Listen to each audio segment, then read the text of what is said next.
इस बुलेटिन में बात होगी नरेंद्र मोदी की सरकार बनने से पहले एनडीए में बगावत के संकेत की, इंडिया गठबंधन के सरकार बनाने की तैयारी की। देखेंगे एनडीए की बैठक में जयंत चौधरी के अपमान को, महाराष्ट्र में आए सियासी उलटफेर को, जानेंगे हार के बाद आई बिहार एनडीए में बड़ी दरार को, और बुलेटिन के आखिर में देखेंगे जाने माने कार्टूनिस्ट इरफान की किस खबर पर पड़ी तिरछी नजर।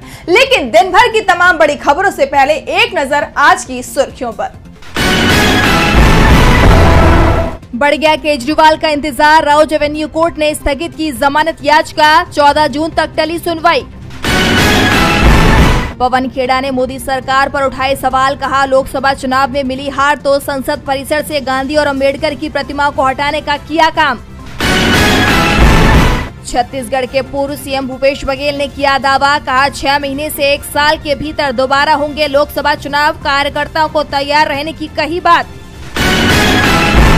और तेजी के साथ बंद हुआ शेयर बाजार, 1618 अंक चढ़कर 76,693 पर बंद हुआ सेंसेक्स, तो वहीं 468 अंकों के उछाल के साथ 23,290 पर बंद हुआ निफ्टी। ये तो थी सुर्खियां। अब बात आज की सबसे बड़ी खबर की। नरेंद्र मोदी की सरकार बनने से पहले एनडीए में बगावत के संकेत मिलने लगे हैं। हिस्सेदारी को लेकर टकराव खुलकर सामने आने लगा है। मंत्रालय से लेकर मंत्री पद तक की खींचतान मची हुई है। इस बार सरकार बीजेपी की नहीं एनडीए की बनेगी, इसीलिए सहयोगी दलों ने अपना दबाव बनाना शुरू कर दिया है। नरेंद्र मोदी के लिए भी पहली बार गठबंधन सरकार बनाने की चुनौती है, तो कैसे नरेंद्र मोदी की बढ़ती दिख रही है मुश्किलें, देखिए ये रिपोर्ट। केंद्र में इस बार मोदी सरकार नहीं बन रही है, इस बार एनडीए की सरकार है, इसीलिए सरकार पर जमकर खींचातान हो रही है। सहयोगी चाहते हैं कि ईडी और सीबीआई की कमान भी उनके हाथ आए। गृह, वित्त, सड़क, परिवहन से लेकर रेलवे तक की डिमांड हो रही है। लोकसभा स्पीकर का पद भी मांगा जा रहा है। 1-2 सीट जीतने वाली पार्टी भी नरेंद्र मोदी और बीजेपी को आंख दिखा रही है, तो बीजेपी मजबूरी में ही सही सहयोगियों की हर बात सुनने को तैयार दिख रही है। आखिर सरकार बनानी है, ऐसे में सरकार बन भी गई तो कितने दिन चलेगी, इस पर सवाल उठ रहे हैं। इस बीच सबसे जबरदस्त रस्साकशी तो ईडी पर कब्जे को लेकर है। ईडी के सहारे अब हर दल अपनी राजनीति चमकाने की कोशिश में जुटा है। जेडीयू और टीडीपी दोनों ने ही वित्त मंत्रालय की डिमांड कर दी है। वित्त मंत्रालय के अधीन ही ईडी भी आती है, यानी जिसके पास वित्त मंत्रालय जाएगा उसके पास ईडी की लगाम भी आ जाएगी।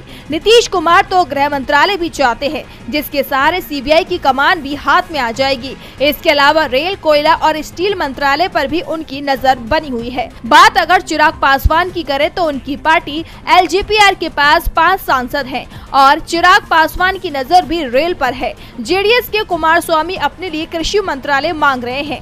एनडीए में बीजेपी के बाद सबसे बड़ी पार्टी टीडीपी है, इसीलिए उसकी डिमांड भी बड़ी है। टीडीपी की तरफ से वित्त मंत्रालय के अलावा ग्रामीण विकास, आवास और शहरी मामले, बंदरगाह और शिपिंग, सड़क, परिवहन और राजमार्ग के अलावा जल शक्ति मंत्रालय पर भी दावा किया गया है। इसके अलावा टीडीपी की नजर विशेष राज्य के दर्जे पर भी है। इस बीच सरकार बनाने की तैयारी भी तेज हो गई है। नरेंद्र मोदी को आज एनडीए संसदीय दल का नेता चुन लिया गया है। उन्होंने सरकार बनाने का दावा भी पेश कर दिया है और 9 जून को वो पीएम पद की शपथ लेंगे। लेकिन शपथ से लेकर मंत्रालय को लेकर शुरू हुई लड़ाई ने सरकार को ही सवालों के घेरे में खड़ा कर दिया है। एक तरफ एनडीए की सरकार बनने से पहले ही टकराव की खबरें आ रही हैं, तो दूसरी तरफ इंडिया गठबंधन ने अपनी सरकार बनाने की कोशिश तेज कर दी है, जिसने बीजेपी की टेंशन को और भी ज्यादा बढ़ा दिया है। तो आखिर क्यों चिंता में दिख रही है बीजेपी और क्या है इंडिया की तैयारी, जानने के लिए देखिए ये रिपोर्ट। सरकार बनाने को लेकर दोनों ही पक्ष के गठबंधन में हलचल तेज है। एनडीए ने जहां सदन में सरकार बनाने का दावा पेश भी कर दिया है, तो इंडिया गठबंधन सही मौके के इंतजार में है।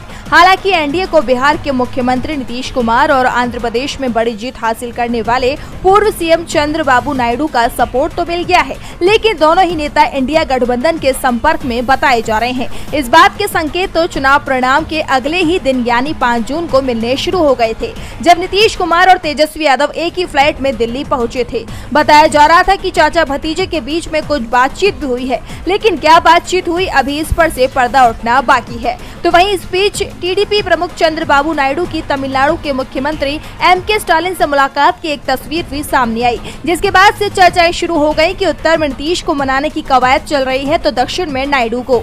बताया ये भी जा रहा है कि तेलंगाना के मुख्यमंत्री रेवंत रेड्डी ने भी नायडू से फोन पर बात की। इस बातचीत के बाद ये दावा किया जा रहा है कि रेवंत रेड्डी ने नायडू को मना भी लिया है, इंतजार बस सही वक्त का है। वहीं पूर्व मुख्यमंत्री कमलनाथ ने शुक्रवार को कांग्रेस की संसदीय दल की अध्यक्ष सोनिया गांधी से मुलाकात की और नई सरकार के गठन के लिए सियासी हलचल के बीच इस बैठक को काफी ज्यादा अहम माना जा रहा है। और इस बैठक के बाद कमलनाथ ने दावा करते हुए कहा कि नीतीश और नायडू दोनों पर हमारी नजर है। उनके इस बयान के कई मायने निकाले जा रहे हैं। ऐसे में ये सवाल उठ रहे हैं कि मोदी के शपथ ग्रहण से पहले क्या इंडिया गठबंधन कोई बड़ा खेल कर सकता है? क्या नीतीश और नायडू के साथ पलट जाएगी बाजी? अब ये देखने वाली बात होगी। नीतीश और नायडू की पलटी का इंतजार है और दिल्ली में बड़ा खेला हो जाएगा। वैसे खेला तो इस समय एनडीए ने जयंत चौधरी के साथ भी कर दिया है। आज एनडीए संसदीय दल की बैठक हुई और इस बैठक में जयंत को अपमानित होना पड़ा। सपा ने तो इसे लेकर ये तक कह दिया कि जयंत को एनडीए छोड़ देना चाहिए। तो क्या है पूरी खबर, जानने के लिए देखिए ये रिपोर्ट। राजनीतिक बयानबाजी के सिलसिलों के बीच बीजेपी पर अपने ही सहयोगियों के अपमान के गंभीर आरोप लगाए जा रहे हैं। शुक्रवार को एनडीए की अहम बैठक हुई। इस बैठक में तमाम सहयोगी दलों के नेता मौजूद रहे और पीएम मोदी को संसदीय दल का नेता चुन लिया गया। लेकिन इस दौरान मंच पर आरएलडी प्रमुख जयंत चौधरी नजर नहीं आए। दरअसल जयंत इस बैठक में शामिल तो हुए, लेकिन उन्हें मंच पर जगह नहीं दी गई। जिस मंच पर एक सीटों पर जीत हासिल करने वाले दलों के नेता बैठे थे, वहां 2 सीट हासिल करने वाले जयंत को जगह नहीं दी गई। हम प्रमुख जीतन राम मांझी, अपना दल एस की अनुप्रिया पटेल अपनी पार्टी के इकलौते सांसद हैं, लेकिन इन्हें मंच पर जगह दी गई। लेकिन जयंत चौधरी को मंच के नीचे बैठना पड़ा। इसे लेकर विपक्ष ने बीजेपी को घेर लिया है। सपा और कांग्रेस ने आरोप लगाते हुए कहा कि जयंत चौधरी को मंच पर जगह नहीं देना उनका अपमान है। यूपी कांग्रेस अध्यक्ष अजय राय ने कहा कि मोदी जी के यहाँ जो जाएगा उसके साथ यही होगा। पार्टी में शामिल कराते वक्त बड़े बड़े गुलदस्ते और हार दिए जाते हैं, लेकिन बाद में अपमानित किया जाता है। तो वहीं समाजवादी पार्टी ने ट्वीट किया है कि भाजपा की जाट समाज से नफरत और स्वर्गीय चौधरी चरण सिंह और चौधरी अजीत सिंह के प्रति नाटकीय झूठे सम्मान का भांडाफोड़ हो गया है। जयंत चौधरी अगर सच में किसान हितैषी हैं, तो उन्हें एनडीए से दूरी बनानी चाहिए और किसान हितों पर भाजपा के खिलाफ आवाज उठानी चाहिए।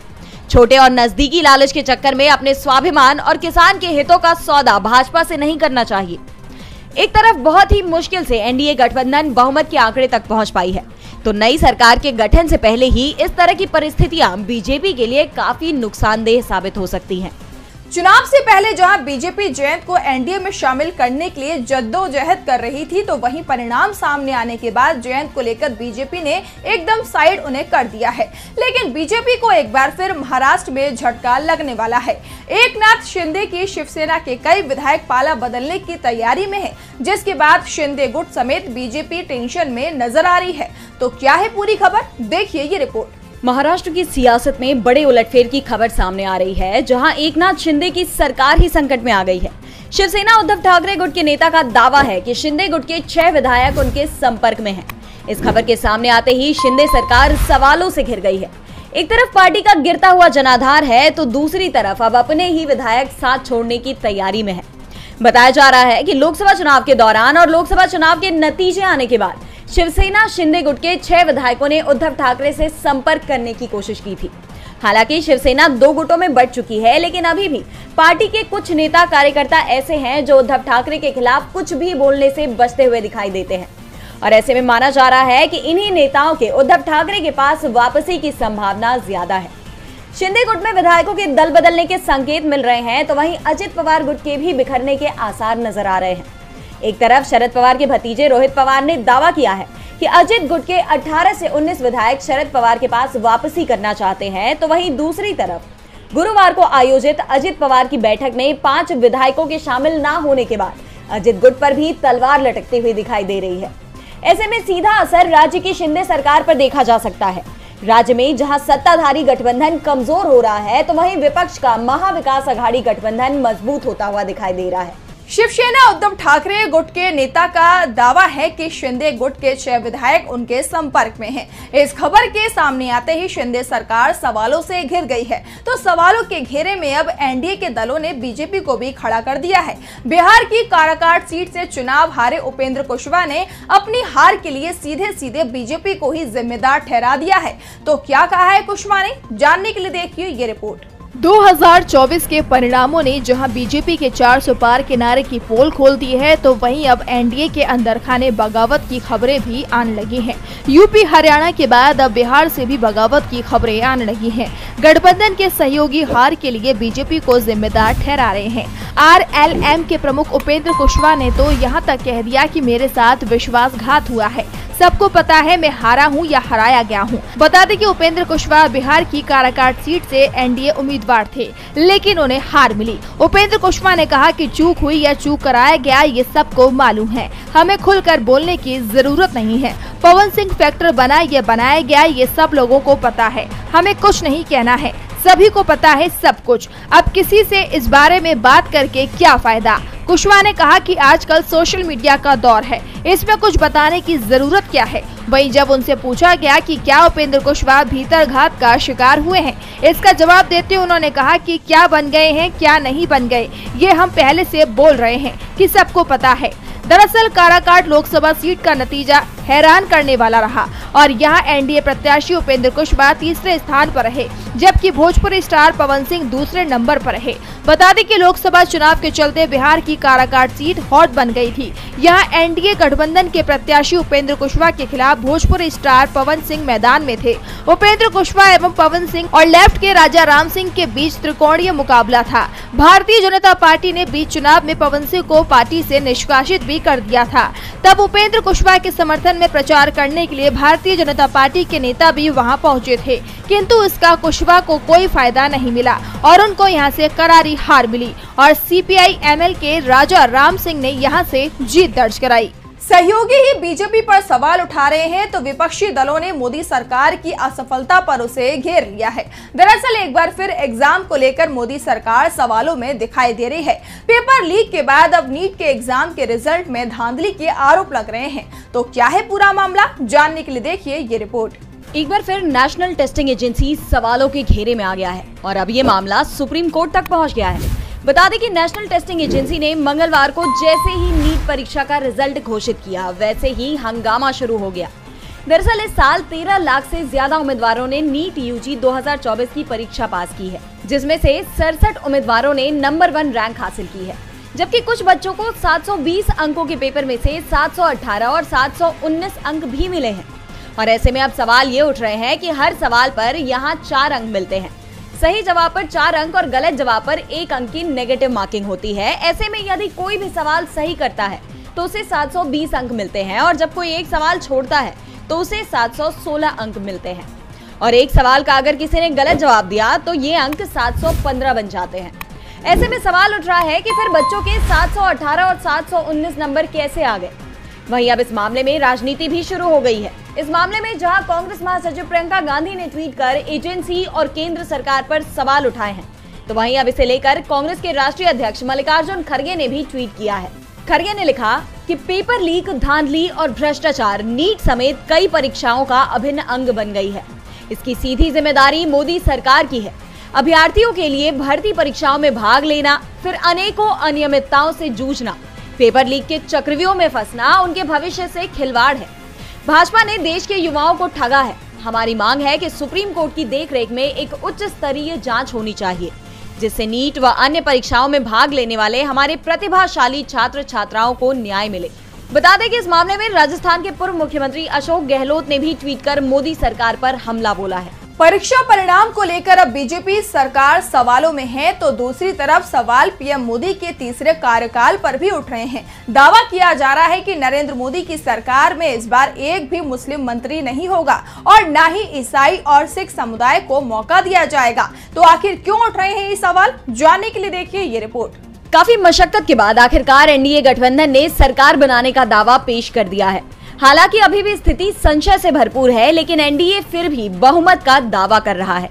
और इस बीच जम्मू कश्मीर के पूर्व मुख्यमंत्री उमर अब्दुल्ला ने सरकार में अल्पसंख्यकों का लगभग कोई भी प्रतिनिधित्व नहीं मिलने को लेकर बीजेपी पर करारा हमला बोला है, जिसके बाद एक बार फिर अल्पसंख्यकों के मुद्दे पर बीजेपी बुरी तरह से घिरती हुई नजर आ रही है। अपने सोशल मीडिया हैंडल पर ट्वीट करते हुए उमर अब्दुल्ला ने लिखा कि ये सिर्फ बीजेपी की बात नहीं है। एनडीए मुस्लिम मुक्त, ईसाई मुक्त, बौद्ध मुक्त, सिख मुक्त है और फिर भी सरकार 140 करोड़ भारतीयों का प्रतिनिधित्व करने का दावा करेगी। इसके साथ ही उमर अब्दुल्ला ने एनडीए में अल्पसंख्यकों के नॉमिनेशन व प्रतिनिधित्व की एक रिपोर्ट भी साझा की है। इस रिपोर्ट में बताया गया है कि बीजेपी और एनडीए का हिस्सा रहे सभी दलों से जो सांसद जीत कर आए हैं वो सभी बहुसंख्यक हैं। सभी सांसद हिंदू समुदाय से आते हैं, जिसके बाद एक बार फिर मोदी सरकार अल्पसंख्यकों के मुद्दे पर सवालों में नजर आ रही है। बता दें कि लोकसभा चुनाव में विपक्ष ने इसे अपना चुनावी मुद्दा बना लिया था। कांग्रेस सांसद राहुल गांधी ने अल्पसंख्यकों आदिवासियों के मुद्दे पर बीजेपी को घेर लिया था और अब नई सरकार के गठन से पहले ये सवाल फिर खड़े हो गए हैं।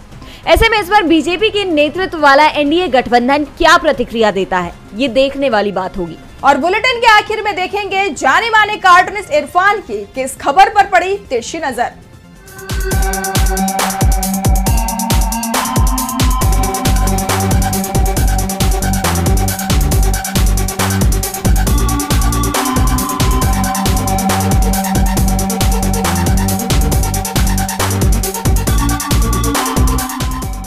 बदले हुए राजनीतिक दौर में प्रधानमंत्री नरेंद्र मोदी के भाषण में तेवर वही हैं जो 4 जून से पहले उनके भाषणों में हुआ करते थे। आज उन्होंने कहा कि उनके पास तो सपने पूरे करने के लिए एक रोड मैप तैयार है। तो क्या रोड मैप 2014 से 2024 तक कोई भी नहीं था?